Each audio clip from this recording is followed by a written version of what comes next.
મારા 251 વ્લોગમાં તમારા બધાનું સ્વાગત છે. આ તો જસ્ટ નંબર છે, પણ મારા માટે હંમેશા લકી હોય. અને આને વધુ લકી કરવા માટે please like and subscribe. Lucky તો એટલા માટે કે ડેઈલી વહેલા ઉઠવાનો નિયમ બનાવો, પણ કોઈના કોઈ રીઝનથી અમલમાં જ ના આવે. પણ આખરે આજ એ દિવસ આવી જ ગયો. હવે જોવાનું એ છે કે ક્યાં સુધી ચાલે છે.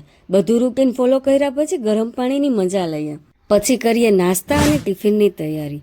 આજ તો બંને એક સાથે જ થઈ જશે, કેમ કે પૂરી બનાવવાની છે તો નાસ્તામાં પણ ચાલશે કટક બટક. સાથે ખીર પણ બનાવી લીધી. ખીર જલ્દી ઠંડી થાય ને એ માટે મેં એક જુગાડ કર્યો. થાળીમાં ઠંડુ પાણી નાખી અને સાથે બરફ નાખી દીધો, એટલે જલ્દી ઠંડી થતી થાય ને ફટાફટ પેક પણ થઈ જાય. ગરમ પેક કરીશ ને તો પાર્ટનરનો સ્મેલ આવશે જ.